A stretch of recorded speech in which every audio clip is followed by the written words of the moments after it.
माता शबरी की, प्रताप ठाकर की।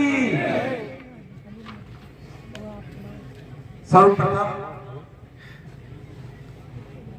हमारे आराध्य आदिदेव महादेव को नमन। मेरे सामने जो विराजमान है देवतुल्य कार्यकर्ता बंधु, मेरे साथ मंच पे जो विराजमान है सभी सरपंचगण, जिला परिषदगण, जनपदगण, और सभी जितने भी जनप्रतिनिधि हैं, मेरे युवा साथी, मातृशक्ति जो कम या जितनी भी संख्या में उपस्थित हुई है वो, मैं आप सभी का हार्दिक वंदन अभिनंदन करता हूँ। साथियों, सर्वप्रथम मैं अभी कुछ ही समय पहले, कुछ दिन पहले कश्मीर पहलगाम में जो पर्यटकों पे आतंकवादी हमला हुआ, उन पर्यटकों को श्रद्धांजलि अर्पित करते हैं। आज जिलाध्यक्ष का जो नेतृत्व आपने मुझे दे रखा है, अभी केवल जब ये पहलगाम का विषय आया, उसी विषय के समय मुझसे एक बार किसी ने पूछा कि आपके जिलाध्यक्ष के नेतृत्व में ये भील समाज काम कर रही है, तो भील समाज का इस विषय पे क्या कहना है, राष्ट्र के देश के जो मुद्दे हैं इसमें क्या कहना है। तो आपकी ओर से मैंने उनसे कुछ निवेदन किया है। आपकी ओर से अगर गलत बोला हो तो क्षमा कर देना, लेकिन मैं बताता हूं, मैंने उन लोगों को कहा है, मैंने उन लोगों को ये कहा है, आप तो बस हमें थोड़ी सी छूट दे दो, केवल भील समाज को थोड़ी सी छूट दे दो। इन आतंकवादियों का क्या, पूरे पाकिस्तान के छाती में तिरंगा गाड़ने का दम हम रखते हैं।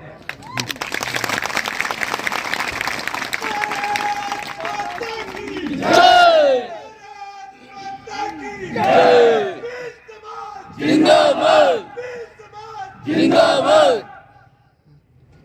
साथियों, देश हित के मुद्दों पर भील समाज सबसे आगे है, और कहीं लड़ाई भी लड़ने की बात आई तो बॉर्डर पे सबसे पहले जो खड़ा होने वाला समाज है वो ये राणा पुंजा भील के वंशज है। साथियों, जिस मुद्दे के लिए आज हम एकत्र हुए हैं वो मुद्दा है आरक्षण उपवर्गीकरण।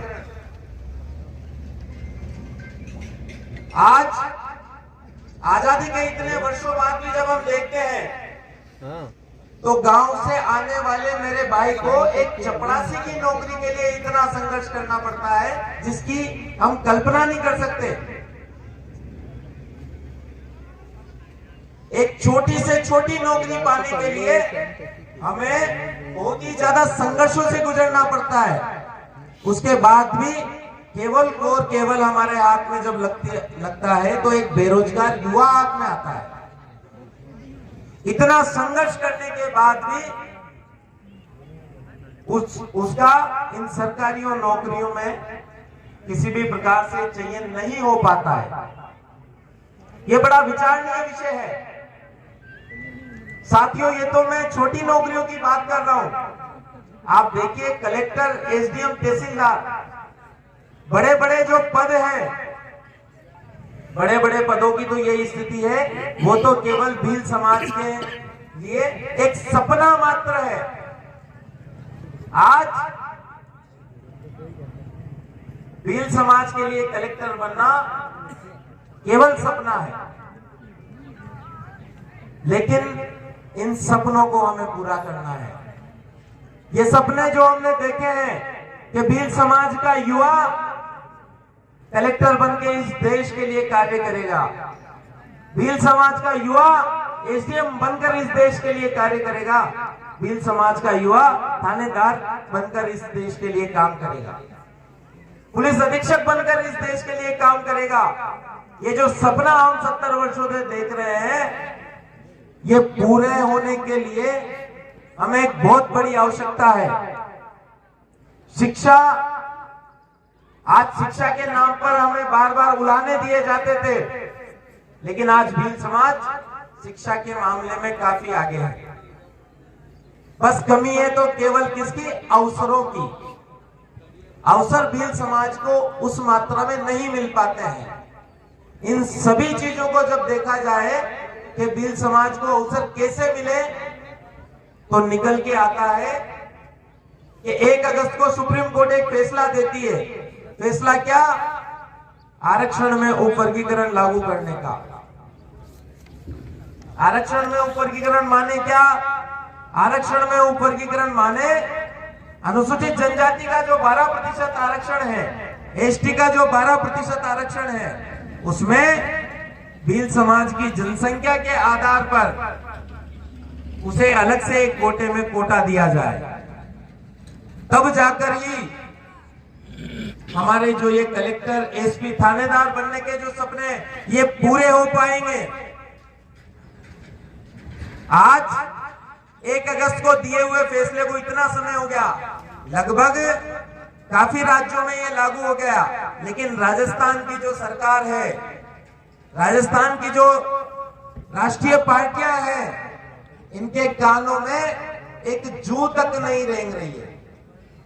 हम अधिकतम संख्या में रहने वाले समाज हैं। आज एसटी और एससी की जो जातियां हैं, जो आरक्षण का लाभ लेने से वंचित है, उसकी संख्या इतनी है कि हम जिस दिन चाहें उस दिन इस राज्य का क्या, इस देश का भी तख्ता पलट कर सकते हैं। लेकिन फिर भी सरकार के कानों में जू नहीं रेंग रही है, वो सोई हुई पड़ी है। राष्ट्रीय पार्टियां सोई हुई पड़ी है। आज हमारे साथ कोई खड़ा नहीं हो रहा है, तो उसका कारण केवल और केवल एक है, क्योंकि उन्हें हमारी कमजोरी पता है कि हम कभी भी एकत्रित नहीं होते हैं। लेकिन इस चीज को हमने नकारा है। एक बड़ा आंदोलन 2 सितंबर को किया है। आज एक बड़ा आंदोलन, भीषण गर्मी है, भीषण गर्मी के मौसम में भी आप सब पूरे जिले के युवा यहां उपस्थित हुए हैं। आज फिर एक सफल आंदोलन हम करने जा रहे हैं आरक्षण उपवर्गीकरण लागू करने को लेकर। साथियों, जब तक आरक्षण उपवर्गीकरण लागू नहीं होता है, हम लोगों को सड़क पर आना पड़ेगा, और सड़क पर जब तक नहीं आएंगे काम चलने वाला नहीं है। आज मैं उद्बोधन यहां दे रहा हूं, लेकिन आपसे एक प्रश्न पूछता हूं कि आज जब हम मिनी सचिवालय चलेंगे तो प्रशासन को मुझे क्या बात रखनी है? क्या मैं इस विषय को रख सकता हूं कि अगर आरक्षण वर्गीकरण लागू नहीं होता है तो हम एक फॉर्मूले के तहत काम करेंगे, या तो जेल में या रेल में।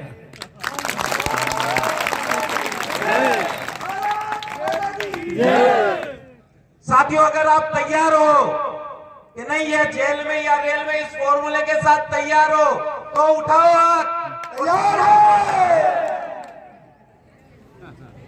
इसके साथ आप हैं तो मैं आपसे कह रहा हूं, हम इस पूरे ही राजस्थान को हिलाकर रख देंगे। चुनाव तो क्या है, चुनाव आते हैं, चुनाव जाते हैं, हमारा इनसे काम नहीं बनना। कुछ संसाधनों की कमी से भील समाज मरने वाला नहीं है, लेकिन अभी थोड़े समय बाद पंचायती राज चुनाव आ रहे हैं, उसके थोड़े समय बाद विधानसभा चुनाव आएंगे। पार्टियां कहां जाएगी? जो पार्टी हमारे घर आएगी उसे हम ये ठेंगा दिखा करके विदा करेंगे।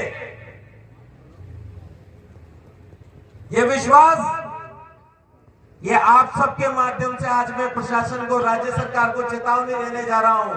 चाहे पूर्व की सरकार हो, चाहे वर्तमान की सरकार हो, हमारे फैसले के साथ जो खड़ा होगा हम उसके साथ हैं,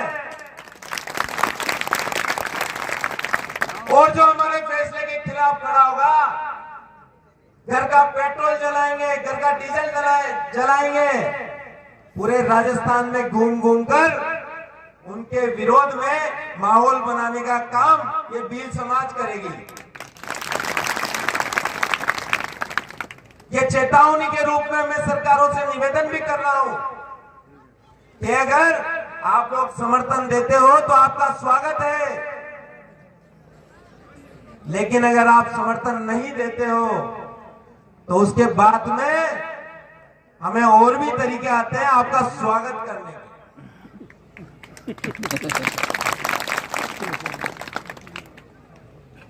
साथियों, एक सूत्र याद रखना है, 3 शब्दों का सूत्र है। भील समाज के प्रत्येक युवा को, प्रत्येक व्यक्ति को यह सूत्र आना चाहिए।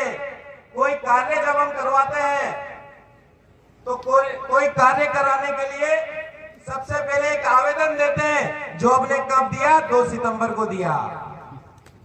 उसके बाद हम निवेदन करते हैं, जो हम कब कर रहे हैं? आज कर रहे हैं।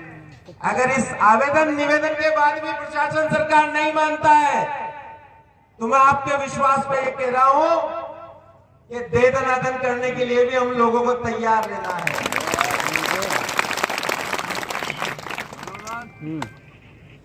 साथियों,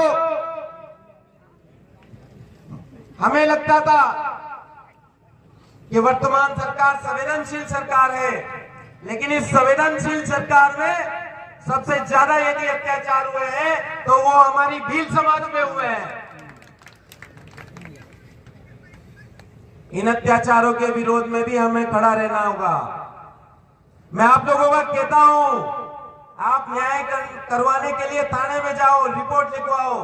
अगर उच्च अधिकारी आपका न्याय नहीं करते हैं तो गोफन, तीर और लाठियां लेके तैयार हो जाओ, मैं दिलवाऊंगा आपको न्याय। आपको न्याय दिलाने के लिए ये जो नशे, ये युवाओं की जो नशे हैं, इनमें बहता हुआ जो खून है, खून की एक एक बूंद सड़कों पे बिछा देंगे, पर आपको न्याय दिला के रहेंगे। अभी हाल ही में एक शांतिपूर्ण धरना प्रदर्शन हम करते हैं। शांतिपूर्ण धरना प्रदर्शन में क्या होता है? प्रशासन के कुछ लोग हम पे लाठियां चलाते, हमें चोर के संबोधन करते हैं। हम उन्हें रोकने का काम करते हैं। जब हम उन्हें रोकते हैं तो वो लोग क्या करते हैं? हम पे मुकदमे दर्ज करते हैं। अरे ये मुकदमों से अगर हम डरते तो महाराणा प्रताप की सेना के साथ अकबर के खिलाफ युद्ध नहीं लड़ते। जय जय महादेव महादेव महादेव। मुकदमे 1 नहीं 1000 लगाओ, आपके कागज है खूब लगाओ, जेल में डालना है तुरंत डालो, लेकिन अब आने वाला जो समय है वो इस जिला प्रशासन को भी हम दिखाने वाले।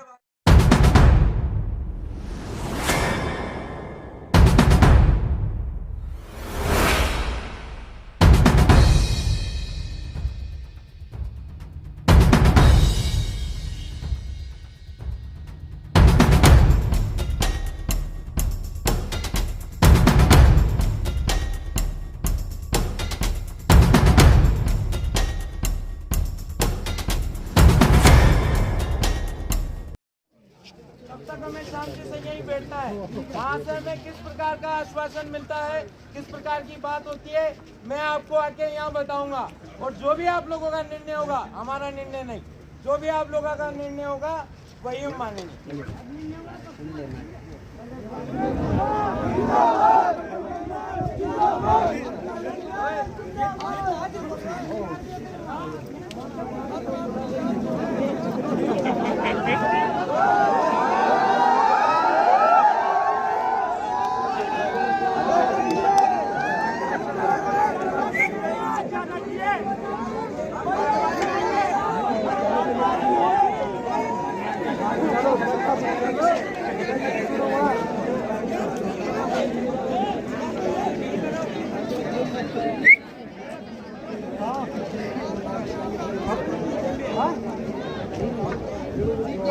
हम बात